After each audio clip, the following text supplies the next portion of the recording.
I'm Leo Mizuhara, CEO of Hashnote. We are a series of funds giving you access to a variety of on-chain investments that are all regulatory friendly and investable both within the US and outside.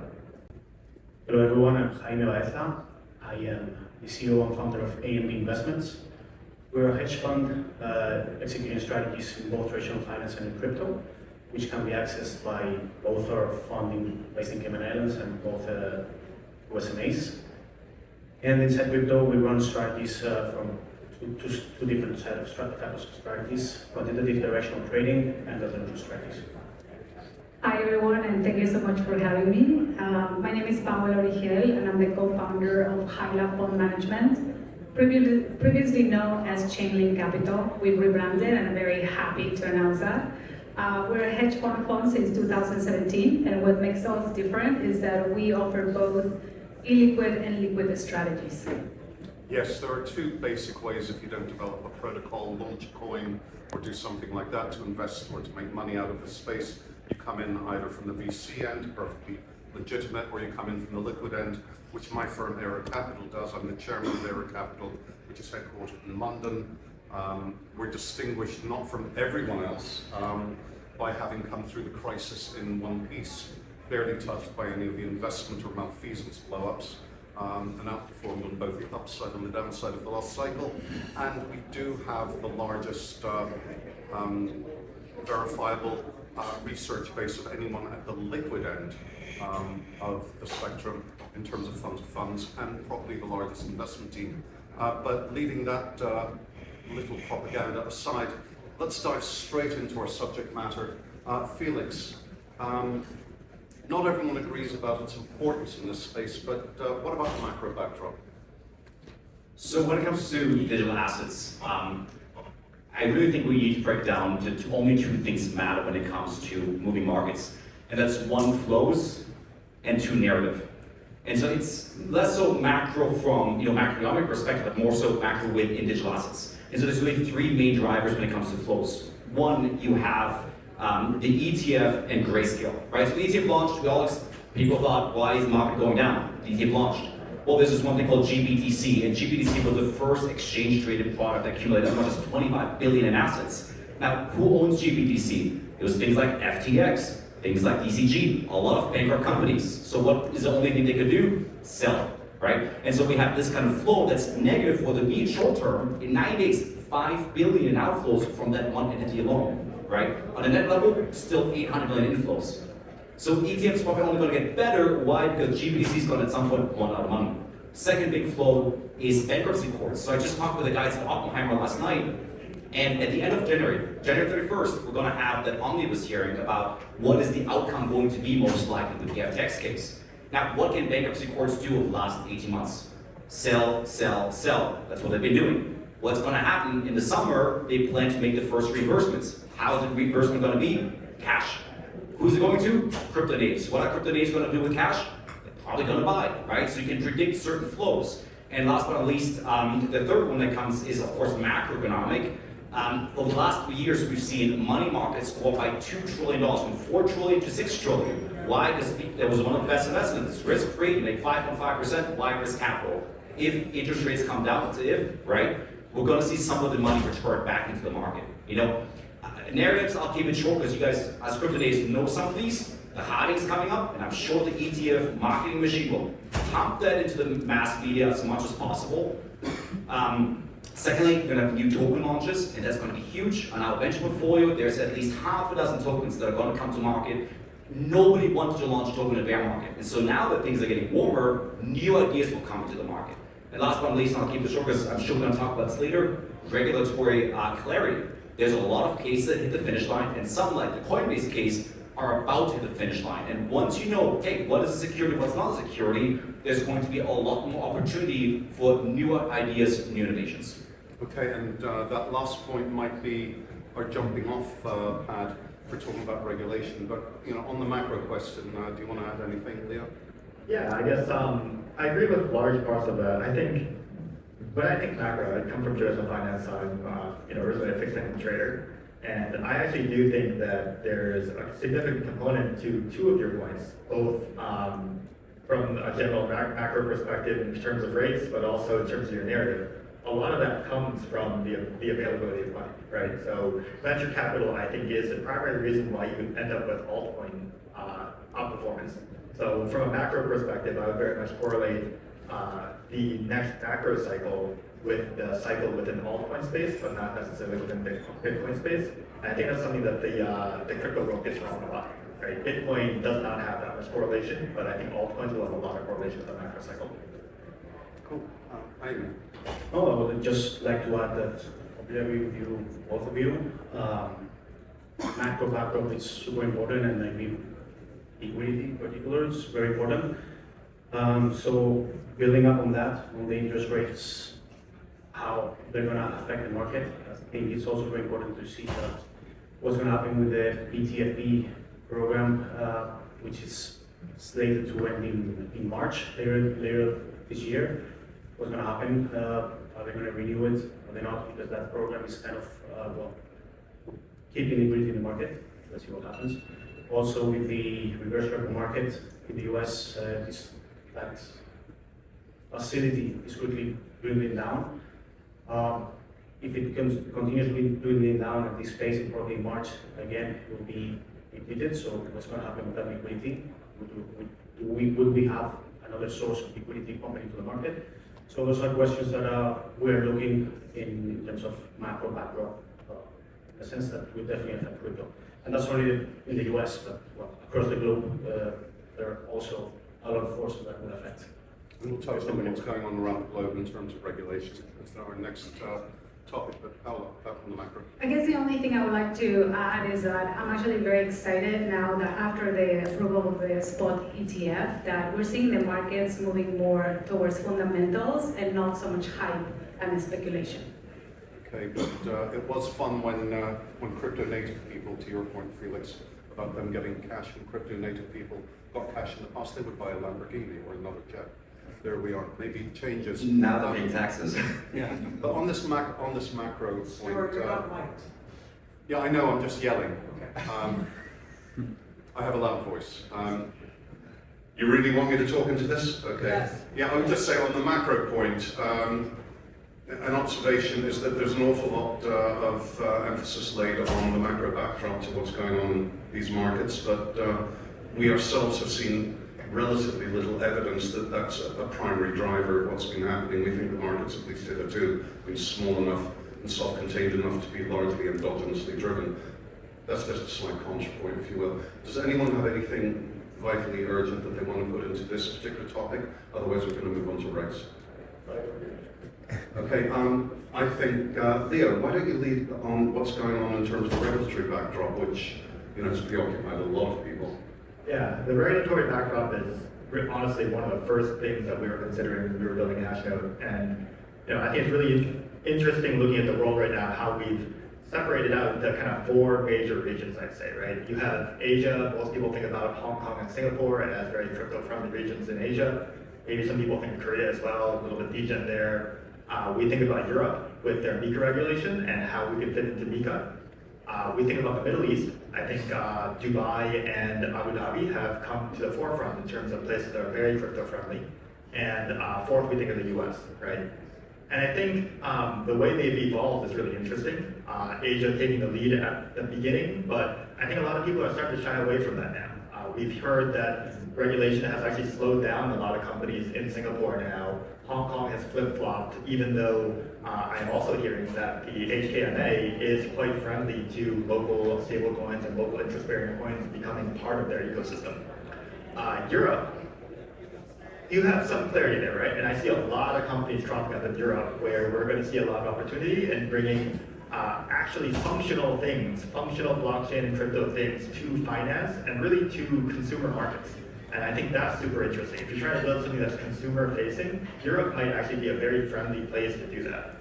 And then of course, Abu Dhabi and Dubai, I think you guys have moved there, right? We're also looking at setting up shop in Abu Dhabi as we actually think that's the land of opportunity now, right? Abu Dhabi and Dubai really have created infrastructure and regulations that are really trying to help people build crypto into real product and help investors domicile there and put some real capital to work there as well. They're trying to skip this whole like normal financial system, going straight from their previous financial system into a crypto-focused system, which I think is really interesting.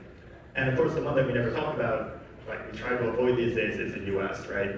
And that's, to me, that feels like a coincidence. Like we're also regulated in the US, we're a CPO here, but we never know what's gonna happen next. And I think, you know, we mentioned the Coinbase case, yet another point flip in my opinion, and we'll see how that turns out.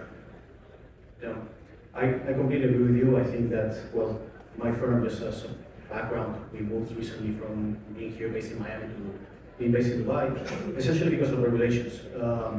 We operate a lot with global exchanges, crypto exchanges, Binance, OKX, and we do a lot of derivatives there. So it was essentially very difficult for us to continue, or impossible to continue operating from here, those exchanges, so we decided to move out.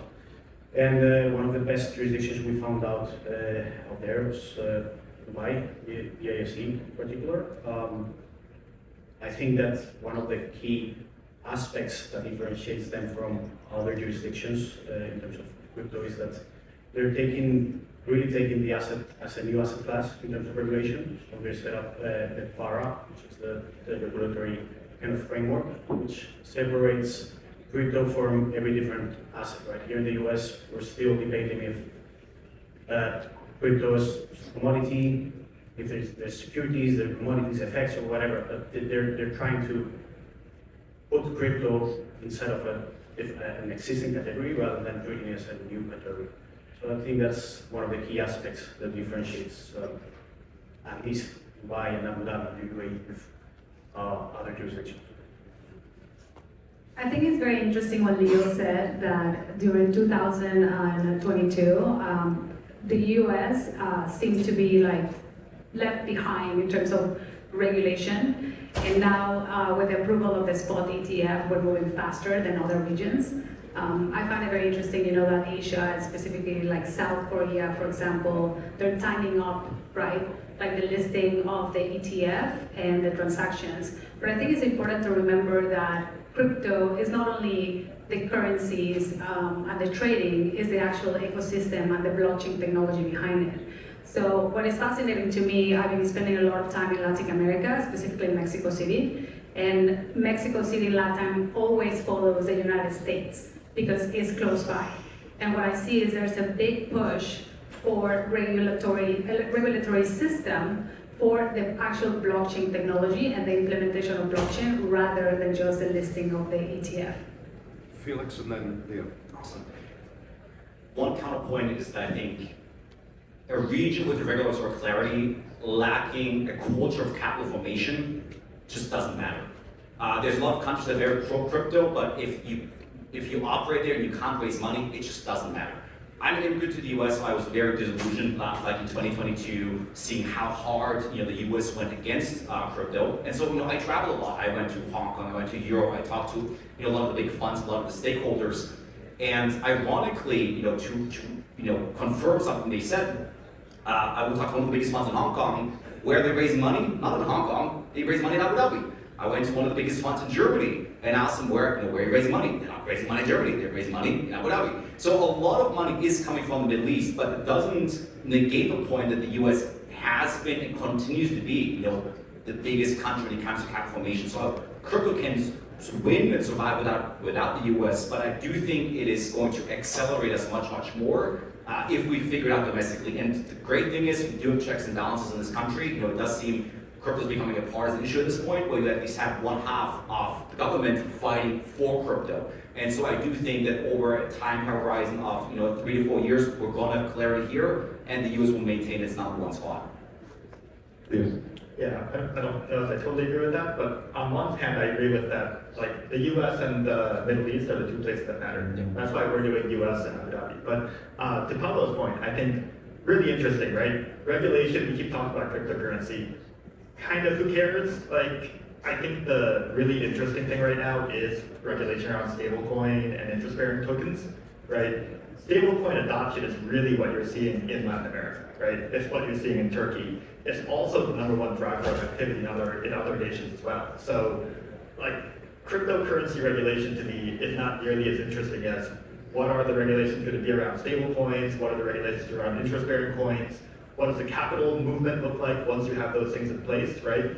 The U.S., the U.S. hegemony within the financial markets was entirely based on the dollar and the euro dollar and the petrodollar, right? And they could maintain their lead as a global financial system if they maintain their control of stablecoins and dollar as the primary financial currency across the globe. But I think they're doing a really good job of trying to lose that dollar hegemony by trying to give it away to euro stablecoin, Hong Kong's trying to do a stablecoin, I guess they're pegged, so it doesn't matter much. But I think that we really should be focused more there necessarily than on cryptocurrency itself. Anything to add, anyone? Okay, let's move on to tokenization, which has excited a lot of people. Fairly nuanced space because it isn't all quite as positive as the commentary makes out, in my view. But let's start with you, Jaime. Sure. Yeah, so I think regarding tokenization, I think after Larry Fink's comments a couple of weeks ago by saying that whether the ETF approval, Bitcoin spot ETF approval was great, but it's just a first step towards the ultimate goal, or next step will be tokenization. I think it puts, if there were any doubts about in the financial market about this would happen, I think that it cleared most of those doubts, and now it's more a question of how and when it will happen rather than if it will happen. So having said that, I think one of the key questions we need to ask ourselves and we need to understand how to best navigate this disruption of the financial system, I would say, is to understand first why tokenization will happen. I think you will have different lines of benefits. One very evident is reduction of costs, so it will make everything more efficient. Back office, settlement, trading 24/7, so cost efficiency, reduction of cost. Other issue is, or other item is the accessibility for everyone to trade. And then I think one of the key aspects that probably flies under the radar is efficiency, the improved efficiency of collateralization. So by having everything in a distributed data in a public layer, a distributed ledger, you can see exactly what positions every market participant has, positions, assets, liabilities. You have a real market price of those, and also you can program the liquidation of those positions, right? So I think that will increase collateralization, and I think that's the most important aspect for me. Yes, I think it's very important as institutional investors to understand where our alpha is coming from, and I think it's very important to define what tokens do what. I mean, they're tokens, as a form of currency and payment, but others that gives you access. So I think understand those differences, and I repeat this numerous times to my investors, is like, you want to participate in the space, you want to buy tokens on Coinbase, understand what those tokens are attached to and read the smart contract. Check the white paper, because that's very important. That's where the alpha is coming from. For me, I'm very excited about the digitalization of real world assets. Specifically, I think it's fascinating for real estate. I think it's a very important market. I mean, it's like trillions of dollars. Going back again to frontier markets, like Latin America and Africa, especially now with Latin America, what's happening with China, the relationship between China and the US, with nearshoring and real estate, is booming. So I think this specific use case is tremendous. There's a tremendous opportunity for investment, and we can do it through the digital assets. Personally, I'm not holding my breath for the tokenization of physical assets. I think there's too many issues when it comes to the question of custody, whether we're talking about a piece of gold, a piece of art, or a piece of real estate. And also, a lot of these are built on infrastructure that's just so antiquated, where you have to get through so much red tape in order to actually get mass adoption. I personally think we're going to have trillions of dollars in volume of in-game assets tokenized way before we're going to have mainstream adoption of tokenized real estate, tokenized art, and so forth. I think there's just too much of an uphill battle to win that, and that's okay. I think these are technologies that are digital first, physical second. Yeah, my opinion is much closer to Felix and Paola, but I'm gonna start with kind of a hot take. I think 99% of the digitalization, like the tokenization things we're doing, are incredibly stupid, right? Like, stop tokenizing dumb shit, stop tokenizing securities, like, ETFs are already a token, right? It is a thing that represents a basket of goods in another digital way. Doesn't really change anything to put it on blockchain versus on some centralized database somewhere. So like, I think there's way too much hype over just tokenization in general. However, there are a couple places where tokenization makes sense, right? Tokenization makes sense if you're going to make something more efficient, if you're going to reduce fees, if you're going to be able to do something that makes the financial system better. If you take a security with all of the stupid shit that we do in finance, am I allowed to say shit? Anyway, so that's why I say it. No, you're not, but you are. Off you go. Off I go. You're scandalized. Put your hands up. So if we do all the stupid shit we do in finance and then add another layer of risk, right? We add protocol risk and we add a layer of fees because of course the protocol maker has to take a fee. You've just made a really stupid fucking security. Sorry. It's funny, like over time you get like more intellectually honest. Like in my case, I was like, why does it cost me, let's say, $60 to transfer my equity from, let's say, Robinhood to Charles Schwab? Guess what? If I do a bridge transaction from like one chain to another, it might cost me $200. So we've got to have fees too. But there are things that we can do, right? If we look at asset-backed securities have tons of layers of service provider and banker and service provider and banker, where you're paying off probably 2 to 3% of your fee, your yield in these fees. That's a smart contract, right? That's something that we can actually do with programmable money. And I think that's the direction a lot of these things go. Your point about gaming assets, right? Digital assets are where you should be looking for these days, right? How many digital assets do you guys consume? You consume music, you consume video, you consume all sorts of like ebooks, right? These are the places where tokenization is going to start to make sense and financialization is going to start to make sense. However, like real estate, really? Like, how are you going to tie the physical thing to the digital thing? Right? You need this whole legal structure to like wake up and catch up to it. I think that's way harder than if you stay in the digital space. Like music royalties, I know people are working on that, and it's also a really hard problem, but that's much more natural as a tie-in for tokenization than physical assets, in my opinion. Well, Leo, only time will tell whether you're being a Luddite or whether you're actually just being healthily pragmatic. See, Jaime. No, I would like to add, not really disagree, but to add that I think that most of the tokenization, financial asset tokenization, and this is kind of the repo market, the stock market, treasuries, etc., will happen in a private blockchain rather than a public blockchain, which I think is a completely different conversation. And the reason why is that all the things that I was saying that will make much more efficient all the financial system, the plumbing system that we have at the moment, will happen in a public blockchain rather than in a private blockchain rather than a public blockchain, and because of regulatory reasons and supervisory reasons, the watchdogs need to actually be able to supervise and to regulate those kind of markets because they're key markets. Why not a permissioned public blockchain? Permissioned area of a public blockchain? It could be, who knows? I think we're very early, but the thing is that they will need to have some kind of supervision. So it could be a public blockchain, definitely could be. I don't have a strong opinion on that, but definitely permission. We're going that route. So we have a money market token and we use a permission space. And we're finding that that's actually very capital efficient. If you're a trader, you can move in and out of yielding versus unyielding token. You can post it as collateral much faster than you can in traditional markets. Very. I was just gonna say, I think also I'm very circular there, because like, Wells Fargo has their own network right now where like you can transfer Wells Fargo to Wells Fargo for no fees or like really quickly, and then but if you want to go to JP Morgan, well, then it's wire transfer or replace that with a bridge.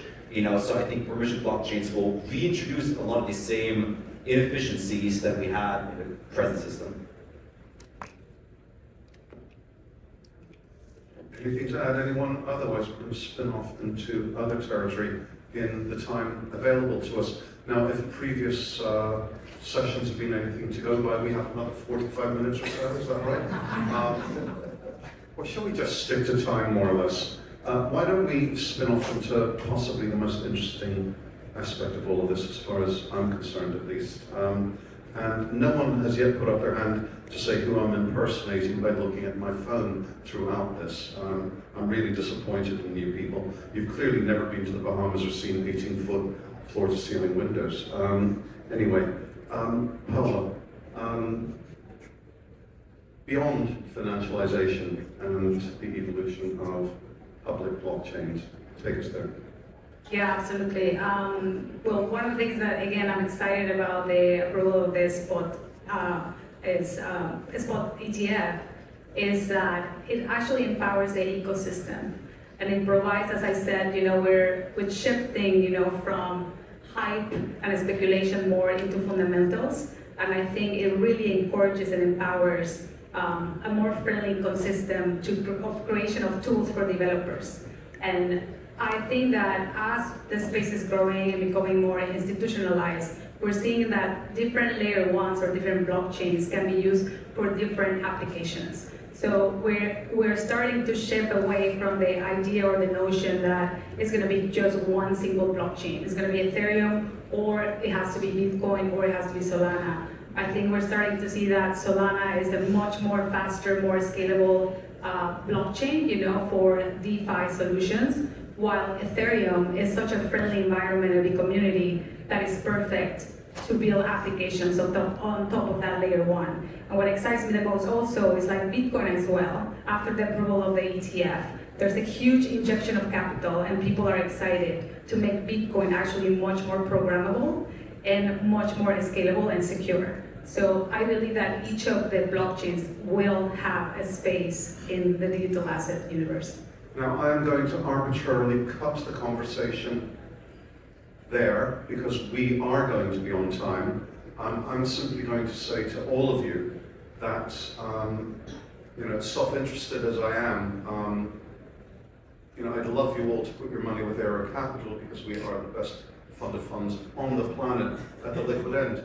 Paola's enterprise is an extremely strong one, which we have every respect for, as is Thomas's over there in the corner.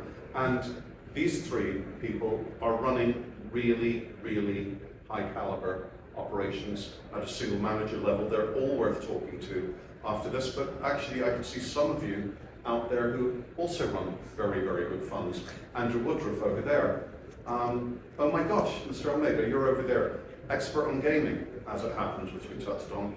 And James DiOrio, who's also written a best-selling book about this space. And there are others amongst you. There are lots of us who are worth speaking to about what's going on here. All I can say about this interesting space is I have never, ever, ever, in my unfortunately many, many years of working in the finance sector, seen such a lopsidedly convex, one-sided positive trade, as long as you can take the volatility and control it. For us not to be involved would also be rather boring. Who on earth wants to go back to traditional alternatives, let alone traditional finance after this? On which note, I can only thank you for being a very polite audience, and do come and speak to the panelists at your leisure. We are going to be bang on time now.